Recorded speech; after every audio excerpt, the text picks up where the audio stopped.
La primera vez que escuché sobre NXIVM fue a través de una amiga que había asistido a uno de sus programas de éxito ejecutivo.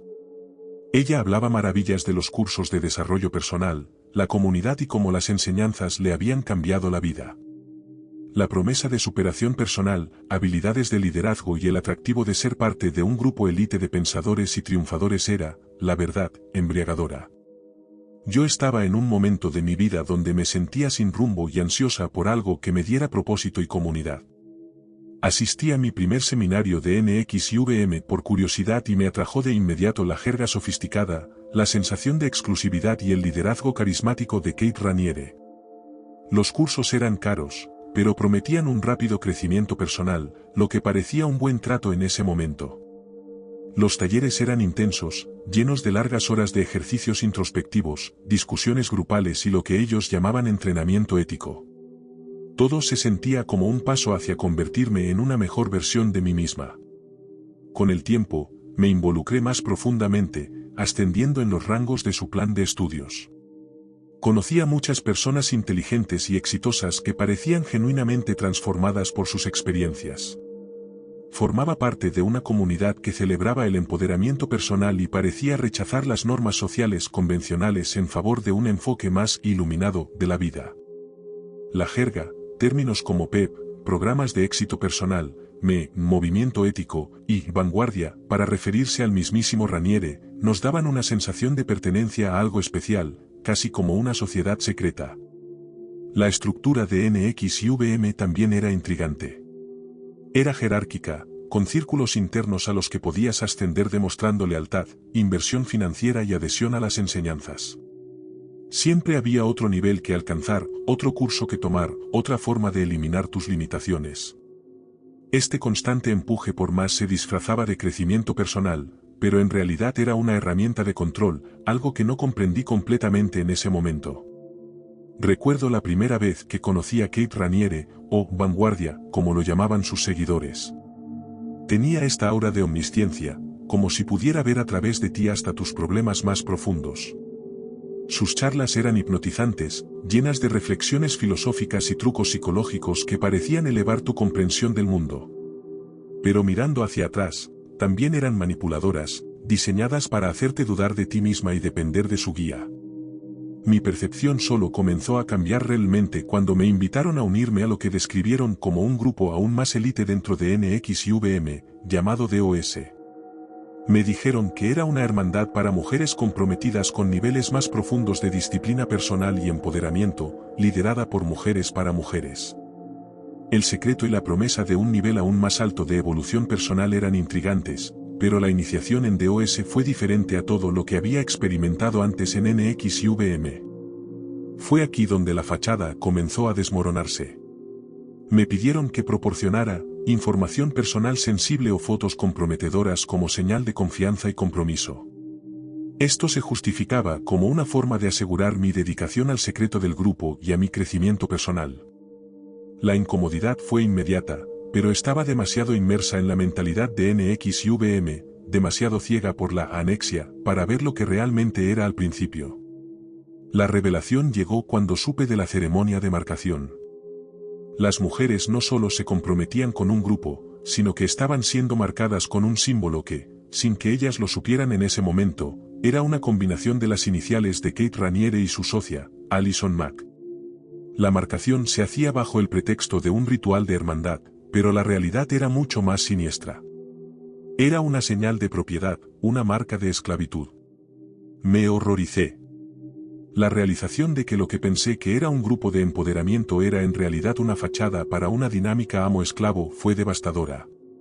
Se esperaba que las mujeres siguieran las órdenes de sus amos, lo que incluía servidumbre íntima, dietas extremas y obediencia absoluta. Las mujeres no solo eran controladas, sino que eran manipuladas para creer que estaban en control de sus elecciones mientras se les despojaba de su autonomía. La disonancia cognitiva era abrumadora. Aquí estaba yo, pensando que era parte de un movimiento hacia la iluminación, solo para descubrir que estaba al borde de ser arrastrada a una secta donde los derechos humanos eran violados de manera flagrante. Me sentí traicionada, no solo por los líderes, sino por el sistema en el que había comenzado a confiar tan profundamente. Y lo que lo hacía aún más escalofriante era darme cuenta de que muchas de las mujeres en dos no solo eran víctimas, sino también ejecutoras de este sistema. Habían sido adoctrinadas para creer que esto era parte de una causa noble y que su propio estatus dentro de la jerarquía dependía de que tan bien podían controlar a otras. Esto creó un ciclo de abuso donde las víctimas se convertían en victimarios, todo bajo la bandera del crecimiento personal. Mi salida de NXIVM no fue fácil. El agarre psicológico era fuerte y existía la amenaza constante de que mi información fuera expuesta. Pero logré salir, gracias en parte a amigos comprensivos fuera de la organización que me ayudaron a ver la realidad de mi situación. Las secuelas fueron un periodo de intensa reflexión y recuperación. Tuve que reconstruir mi sentido de identidad, mi confianza en los demás y comprender cómo había sido tan completamente engañada. Esta experiencia me dejó una huella muy profunda.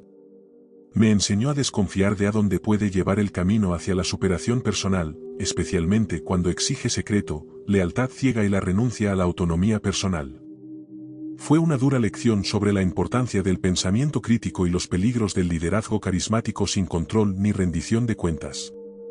Mirando hacia atrás, veo cómo Onsim usó la máscara del poder para explotar vulnerabilidades y manipular mentes, incluso controlar vidas. El atractivo de pertenecer a algo grandioso, la promesa de transformación y la manipulación a través de técnicas psicológicas fueron todas herramientas en manos de aquellos que buscaban una y solo una cosa: dominar.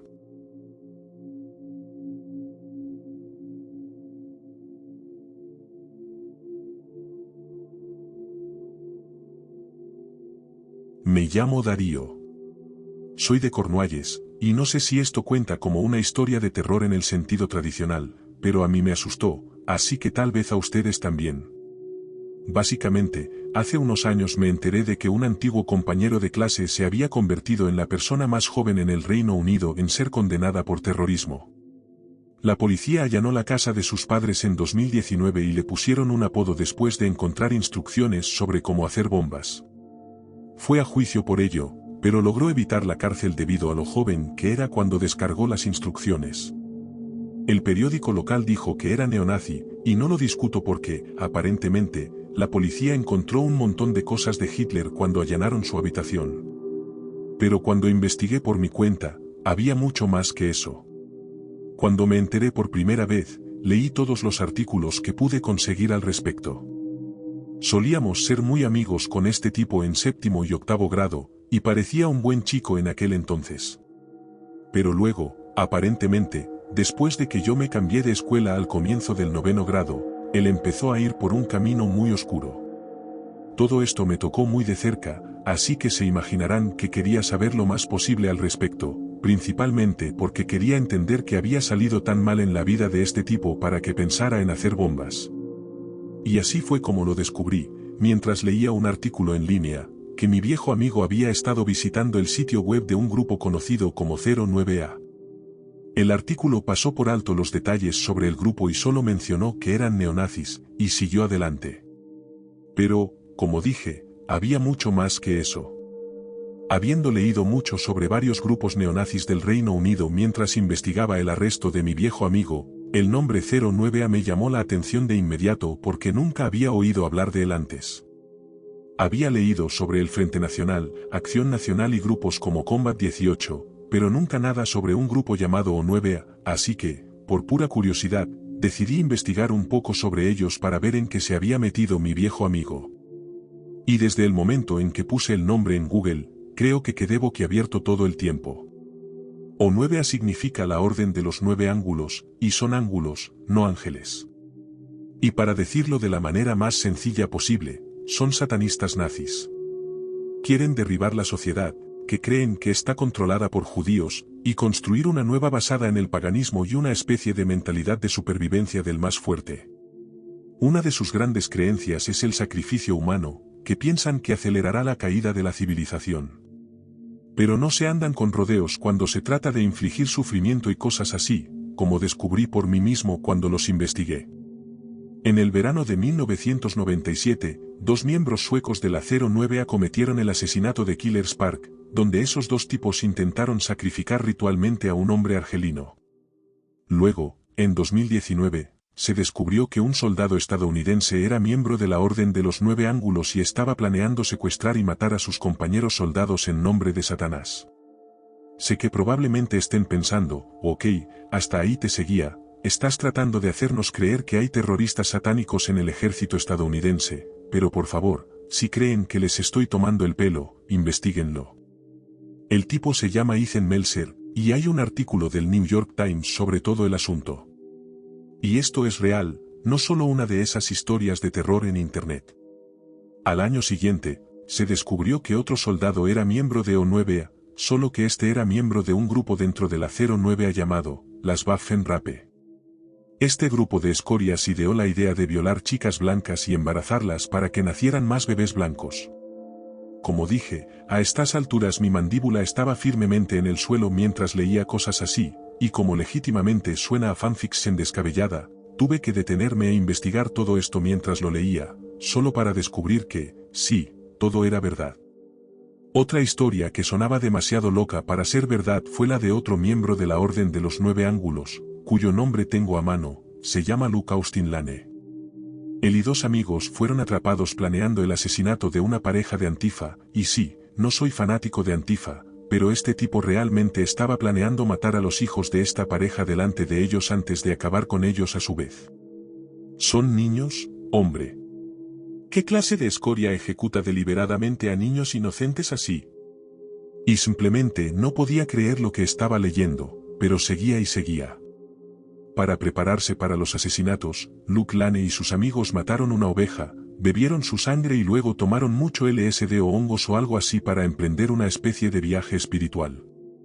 Leí otra cosa sobre un tipo en Canadá que mató a un musulmán y luego creo que apuñaló a un tipo sikh, y luego, cuando lo atraparon, ¡pum!, la policía descubrió que era miembro de 09A. Y hay muchos más asesinatos satánicos como ese, principalmente en Escandinavia y Europa del Este, y todos están conectados con lo que es literalmente un grupo terrorista satánico. Pero para ser honesto, eso no es ni la mitad, porque si investigas todo en lo que están involucrados los miembros de la orden, empiezas a ver este mismo patrón enfermizo repetirse una y otra vez. Excluyendo 2018, cada año durante los últimos 7 años, un miembro de la Orden de los Nueve Ángulos ha sido arrestado y condenado por ser abusador de menores, ya sea por tener material en sus discos duros o por realmente hacer cosas repugnantes ellos mismos. La mayoría de estos incidentes han ocurrido en el Reino Unido, pero a partir de 2021, también se han extendido a Estados Unidos y Suecia. Pero entonces, por mucho que pienses que estos tipos son simplemente unos degenerados, y escúchenme con esto, no creo que ese sea necesariamente el caso. La Orden de los Nueve Ángulos tiene 2 documentos sobre sacrificios humanos. Uno se llama Un regalo para el príncipe, y el otro se llama El llamado, una guía para el sacrificio. La mayor parte de su literatura es basura absoluta. Es legítimamente difícil de entender debido a la cantidad de jerga y lenguaje interno que usan, pero hay una parte que realmente me llamó la atención.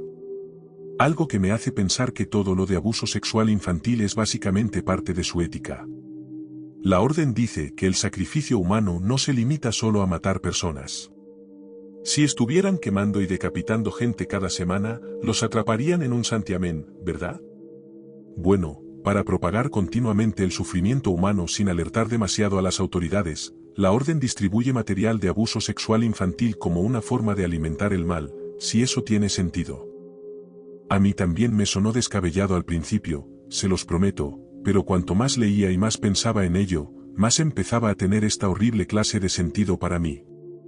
Los niños involucrados en esto, son ellos los que están siendo sacrificados, y al distribuir las imágenes de ellos siendo abusados, la Orden de los Nueve Ángulos puede sacrificarlos una y otra vez mientras corrompe a otras personas en el proceso. De nuevo, sé que esto suena demasiado loco para ser verdad, pero aquí hay otro ejemplo de que sucedió en 2020. En abril de ese año, la policía rusa allanó las casas de un grupo sospechoso de, y esto es una cita directa del sitio web ruso, incitación al asesinato debido al odio religioso y racias y actividades criminales contra las mujeres. Creo que pensaban que estos tipos eran solo neonazis, pero durante los allanamientos, descubrieron que los hombres eran miembros de un capítulo ruso de la 09A llamado Legión Ave Satanás. resulta que uno de estos tipos había quemado una iglesia muy antigua en algún lugar, y nunca se resolvió hasta que encontraron fotos de él prendiéndole fuego en su casa, pero esa no fue la peor parte. Mientras leía sobre este grupo, recuerdo haber pensado, ok, bueno, al menos estos tipos no son pedófilos, pero luego, más abajo en el artículo del sitio web ruso, vi que sí lo eran. Habían estado engañando a niños en este lugar, Krasnodar, donde vivían, y estaban tratando de iniciarlos en la prostitución infantil, e imagino que iban a sacar provecho de alguna manera, pero ese no es el punto con esta gente de la Orden de los 9 ángulos. Se trata del sufrimiento. Se trata del sufrimiento de personas inocentes. Y eso es lo que negocian. Es porque el sufrimiento humano hace que Satanás sea más poderoso, según dicen ellos. Tiene que ser un tipo específico de sufrimiento humano, sin embargo. El tipo que no mejora a una persona. Cosas como el duelo, el dolor físico severo o las cicatrices mentales de por vida que vienen con ser abusado a una edad muy temprana. Y estoy seguro de que estarán de acuerdo. El agujero de conejo de la Orden de los 9 ángulos tiene algunas de las cosas más horribles que jamás hayan escuchado. Y cuando terminé de leer sobre ello, estaba indeciso sobre si mi viejo amigo no merecía tiempo en la cárcel. Tenía 14 años cuando se metió en esa orden, 16 cuando fue arrestado, así que sí, puedo atribuirlo a algo que haría un adolescente estúpido. Pero la orden no es ninguna broma y el hecho de que tuviera algunos de sus documentos de sacrificio humano descargados en su computadora era muy preocupante. No estoy diciendo que deberíamos encerrar a todos los que hacen o dicen algo tonto en Internet, pero leer todo sobre la 09A me hace preguntarme si no se ha cometido un error. Y espero que mi viejo amigo cambie de página y que todo haya sido solo una fase tonta para él.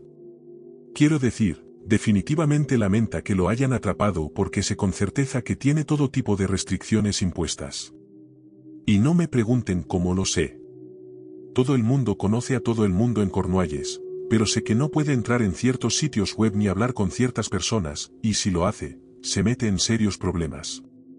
Eso definitivamente me haría pensar que he cometido un error aquí, y realmente espero que él lo vea de esa manera, porque honestamente, la alternativa es absolutamente aterradora, ¿no?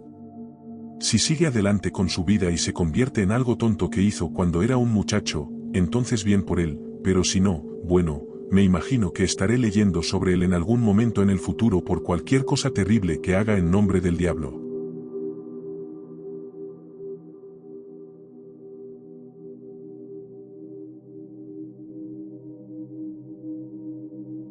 Chad Dable nació el 11 de agosto de 1968 y creció como mormón en la ciudad de Springville, Utah.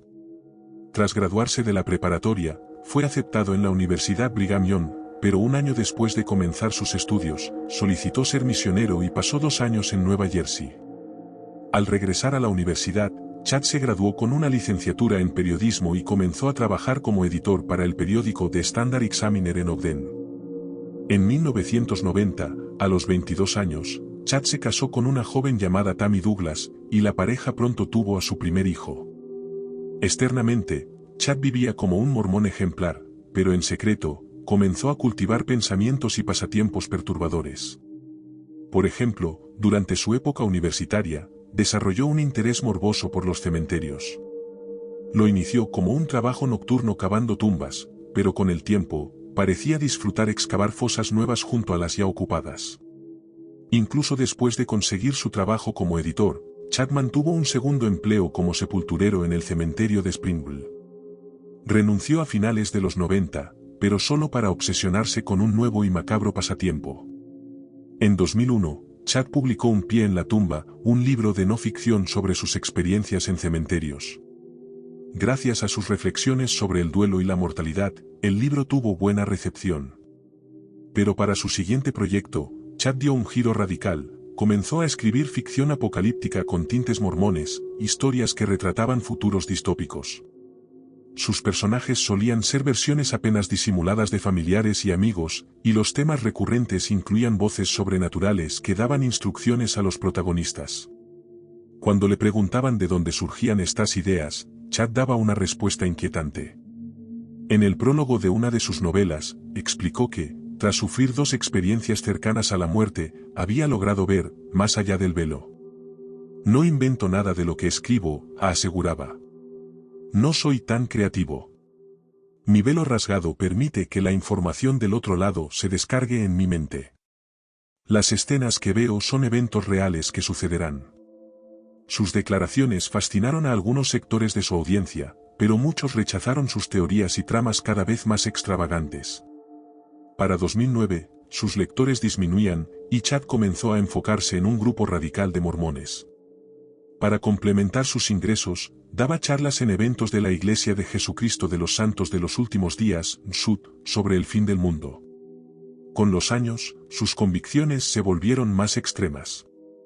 En 2011, afirmaba tener visiones apocalípticas, terremotos que hundirían California y Oregón en el Pacífico, guerras que devorarían continentes. Pero no fue hasta 2015 que aseguró escuchar la voz de Dios, quien le ordenó mudarse a Rexby, Idaho. Mientras Chad trasladaba a Tammy y sus 5 hijos a Idaho, una mujer en Texas abría uno de sus libros, Lori Vallow. Nacida como Lori Noreen Cox en Loma Linda, California, el 26 de junio de 1973, Lori también era mormona y para 2015 estaba casada con su 4º esposo, Charles Vallow. La pareja había adoptado al sobrino nieto de Charles, J.J. Vallow, ya que sus padres biológicos no podían cuidarlo. Pero en 2015, al leer la serie En lugares sagrados de Chad, Lori experimentó un despertar espiritual. Se sumergió en creencias religiosas radicales, leyó docenas de libros sobre experiencias cercanas a la muerte y escuchaba podcasts de mormones excomulgados.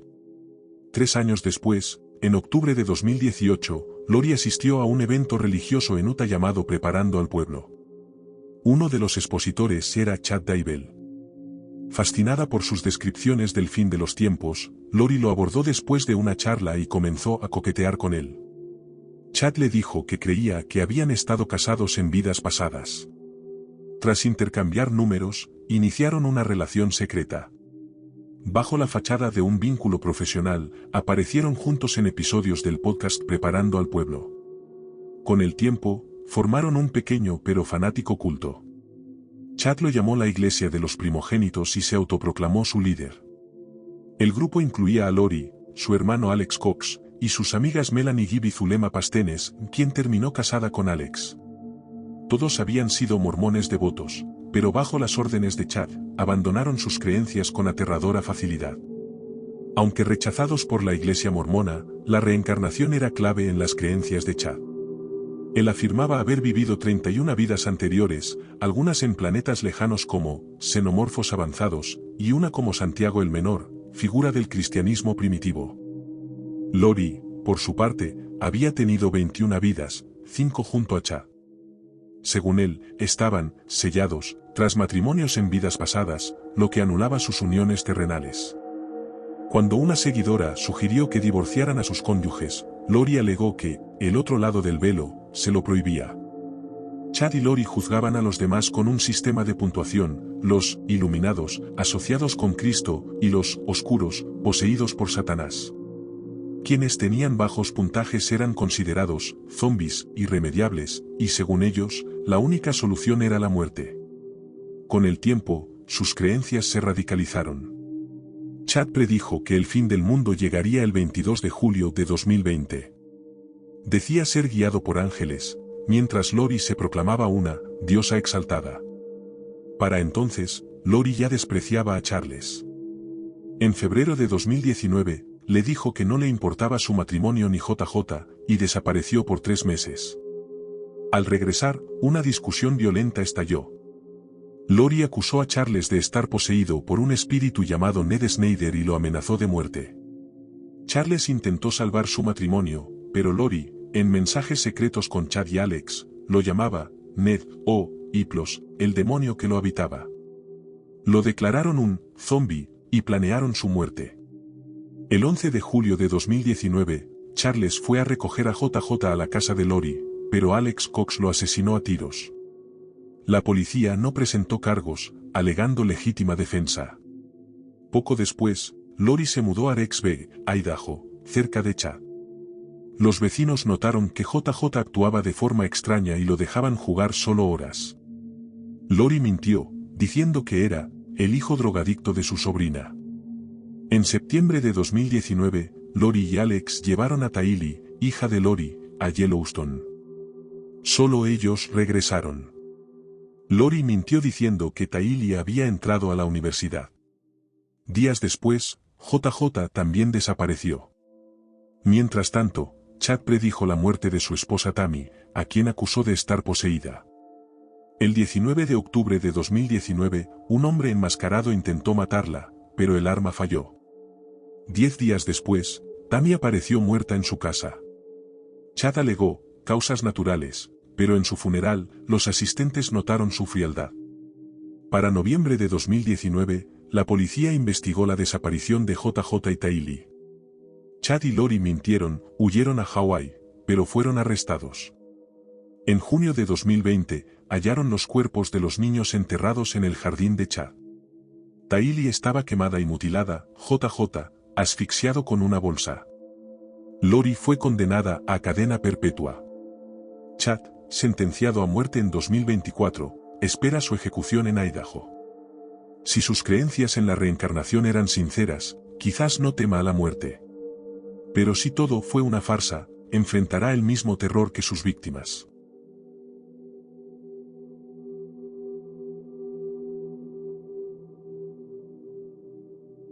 Si estas escalofriantes historias de sótanos los dejaron al borde del asiento, asegúrense de darle al botón de me gusta y suscribirse para más cuentos de horror escalofriantes. No olviden activar las notificaciones para que nunca se pierdan un nuevo vídeo. No querrán ser tomados por sorpresa por el próximo susto. Tienen su propia experiencia aterradora en un sótano. Compártanla en los comentarios de abajo. Nos encantaría escuchar su historia. Gracias por ver, y recuerden, a veces las cosas más aterradoras están más cerca de lo que piensan. Nos vemos en la próxima pesadilla.